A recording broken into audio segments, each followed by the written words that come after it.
Paz, querido, paz, querida, como é bom te encontrar, como é bom te reencontrar na manhã deste dia que o Senhor nos dá. Hoje eu não estou ao vivo, tá vendo que o nome não está aqui? E como eu disse a você, precisei sair cedo de casa esta hora, permitindo o Senhor, eu já estou na clínica aguardando o chamado para fazer aquele procedimento no meu olho esquerdo, a segunda sessão de 3, e depois farei a última para manter essa retina no lugar e não ter mais nenhum problema de visão. Mas ore por mim, que eu estarei orando por você. Mas nós estamos aqui para agradecer ao Senhor, porque na noite que passou, Ele nos guardou, nos protegeu, nos livrou do mal e nos presenteia com a manhã de mais este dia. Então, onde você estiver, querido, onde você estiver, querida, vamos orar agradecendo ao Senhor pelo rico privilégio de viver este presente chamado dia. Santo Deus e Pai eterno, louvado e exaltado seja o teu santo e majestoso nome, Senhor, porque somente tu, ó Pai, és digno de receber honra, glória, louvor e adoração. Senhor, muito obrigado, porque na noite que passou o Senhor nos protegeu, nos livrou do mal. A tua graça, bondade e misericórdia mais uma vez foram derramados sobre nós e recebemos de ti o rico privilégio de viver este presente chamado dia. E o desejo do nosso coração, Senhor, é viver este dia na tua presença, fazendo a tua vontade e vivendo segundo o teu querer. Por isso, fica conosco, Senhor, e dá-nos entendimento da porção da tua palavra que leremos na sequência. É o clamor que te fazemos agradecidos. No nome de Jesus. Amém. Querido, querida, nós vamos continuar hoje na nossa meditação nos mandamentos recíprocos. Hoje, um novo mandamento. Hoje, ele está ligado ao mandamento do ensino. Vamos juntos refletir a palavra Senhor.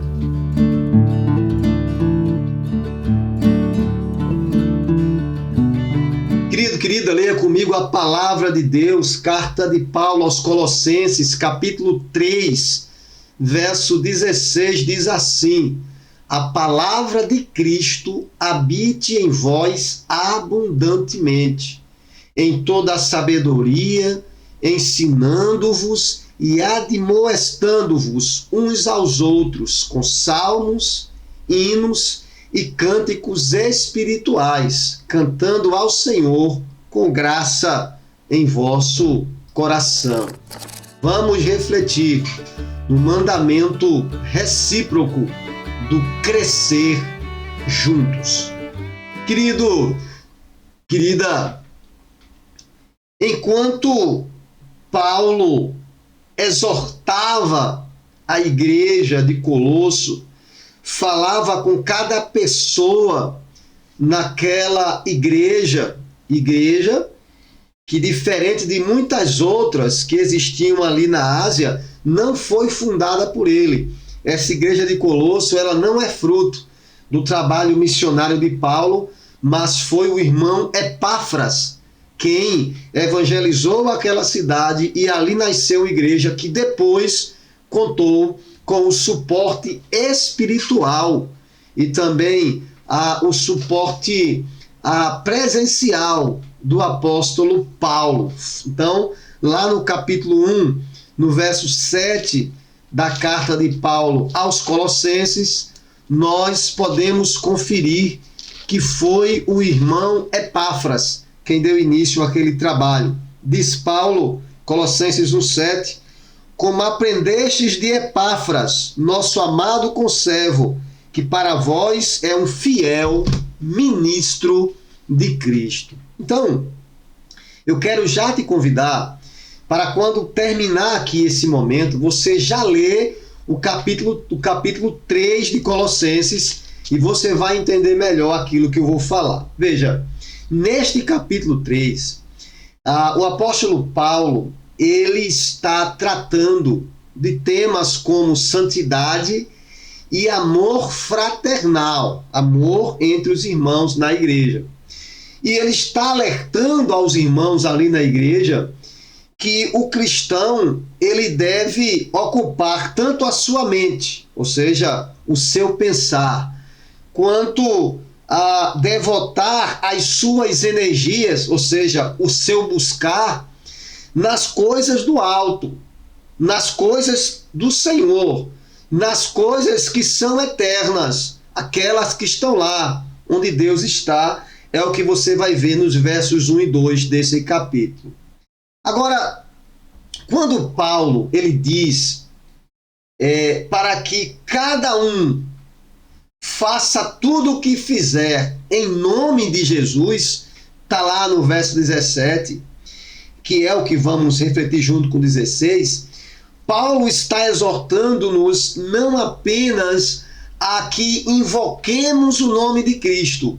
E o nome, querido, querida, embora para nós não tenha para a nossa cultura o nome não tenha essas implicações, mas no mundo dos judeus, na cultura dos judeus, o nome era algo fundamental, porque ele não era apenas uma marca distintiva de uma pessoa, mas ele carregava traços do seu caráter, do seu ser. Então, quando Paulo diz que tudo deve ser feito em nome de Cristo, ele sabe que é um nome que tem poder, que é o nome pelo qual veio a salvação, que é o nome daquele que é o Filho unigênito de Deus. Então, quando Paulo também diz que tudo deve ser feito em nome de Cristo, então, para o cristão, o seu fazer diário deve acontecer como se ele, já aqui na terra, estivesse vivendo na presença de Deus, como ele o está. E tudo que ele fizer, deve fazê-lo pensando em glorificar ao Senhor. Como Paulo ensinou a igreja em Roma, e está lá no capítulo 11, no verso 36, quando Paulo faz uma oração, e no final da oração ele diz, porque de Cristo, por Cristo e para Cristo, ou por Deus, em Deus, por Deus e para Deus, são todas as coisas. Glória, pois, a Ele eternamente. Então, primeira coisa, nesse mandamento recíproco do ensino mútuo, devemos fazê-lo sempre em nome do Senhor. E Paulo começa dizendo, o versículo 16, que a palavra de Cristo habite em vós abundantemente. O abundantemente aqui é de maneira sobeja, ou seja, que seja tanto que transborde. Então, quando Paulo cita a palavra de Deus aqui, ele se refere justamente à mensagem do Evangelho de Cristo, que é uma mensagem de fé e de esperança. E ele diz que cada um naquela igreja, o que vale para nós hoje também, deveria dar atenção e acolher integralmente a mensagem de Cristo. Obviamente que nos tempos dos apóstolos não há de se falar em evangelho como temos hoje aqui. Era mais a mensagem oral e as cartas que eles escreviam para exortar os irmãos. Então, fazendo isso, a palavra de Cristo, ela se tornava parte vital na vida, na alma e no agir do cristão. E aqui Paulo faz isso também porque, mais uma vez, ele está pensando no perigo dos ensinos gnósticos que rondavam aquela região, estavam naquela cidade e podiam entrar naquela igreja. Os mestres gnósticos, eles se faziam presentes nas igrejas. Então, por isso, Paulo exorta os irmãos a se voltarem para Cristo, mas através do ensino dos apóstolos e não do ensino de pessoas estranhas e de ensinos estranhos. Então, A exortação de Paulo aos irmãos lá e a nós também era e é que cada um venha a se proteger dos desvios da palavra, que no tempo deles lá eram os gnósticos que tentavam fazer, e hoje tantos ensinos que desvirtuam a palavra de Deus e são passados como se palavra de Deus fosse. É por isso que a palavra precisa habitar abundantemente em mim. E para que ela esteja assim em mim, eu preciso buscá-la diariamente. Então, a primeira exortação neste ensinar mútuo é que eu e você precisamos primeiro buscar esta palavra, aprender dela em Cristo, para que depois possamos vir a compartilhar esta palavra com nossos irmãos e assim possamos crescer mutuamente em Cristo. E Paulo continua: de que maneira deve então ser a nossa vida, o nosso agir cristão? Paulo vai dizer: com salmos, hinos e cânticos espirituais, cantando ao Senhor com graça no coração. Aqui, nesse trecho, Paulo está nos exortando, ou exortando os irmãos a juntos, quando se reunirem, entoarem hinos e cânticos de louvor a Deus. Aqui existia a prática da recitação e do cântico dos salmos. Era o livro de cânticos da igreja primitiva, o livro de salmos. Mas também havia alguns momentos de cânticos espontâneos que aconteciam no meio dos irmãos. E de fato, a história mostra isso. Desde o seu nascimento, a igreja, ela tem a prática do cântico durante as suas celebrações, e isso é uma herança do judaísmo. Você tem ideia? A história relata que os judeus às vezes se encontravam e passavam a noite entoando hinos em louvor a Deus. E a igreja cristã, que nasce como fruto do judaísmo, ela abraça esta prática. Então, o cantar hinos, o salmodiar, o louvar ao Senhor, também é fruto de um coração agradecido ao Senhor. Porque estes cânticos, eles não eram realizados apenas em momentos bons da igreja, mas sempre que ela se reunia. Veja,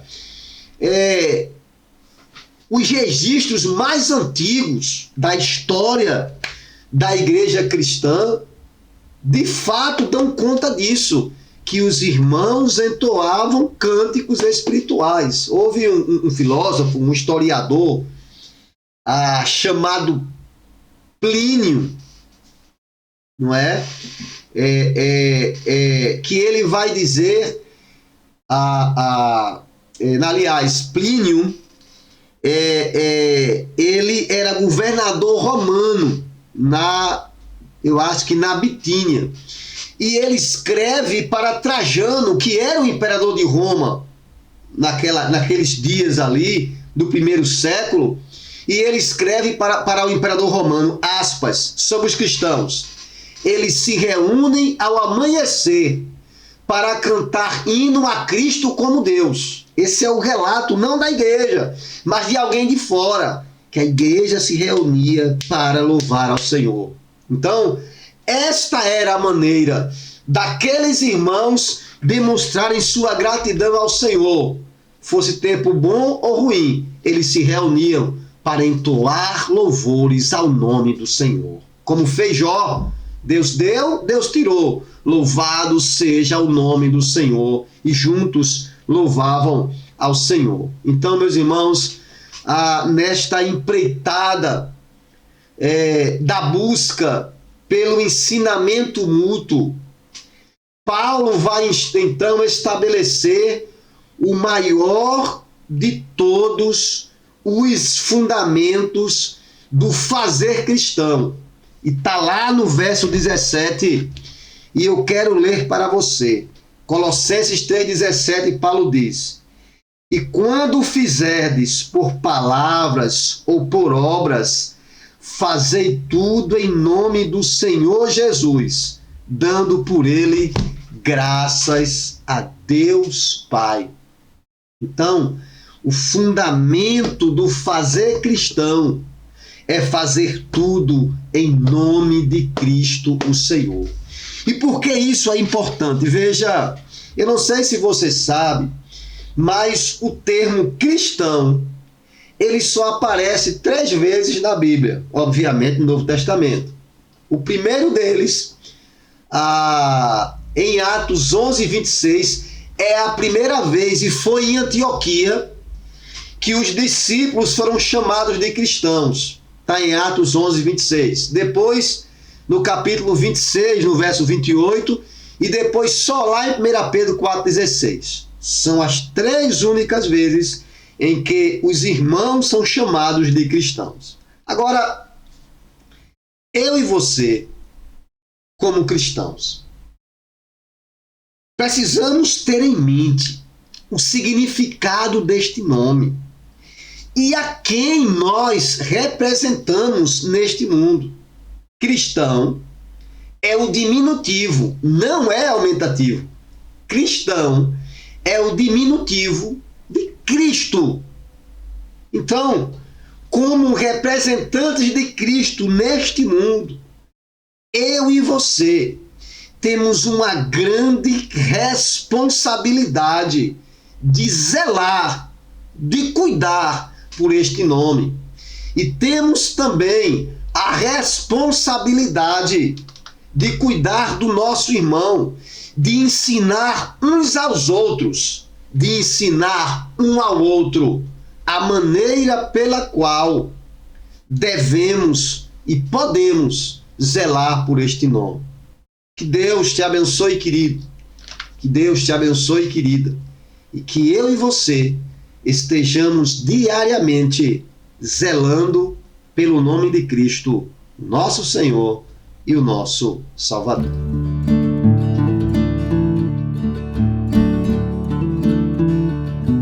Vamos orar, querido? Vamos orar, querida? Infelizmente eu não posso ler aqui os seus pedidos, porque isso aqui é um vídeo gravado, mas eu quero orar pelos nomes do nosso caderno de oração e quero orar por este mundo, nosso país em particular, e por sua vida e por sua família também.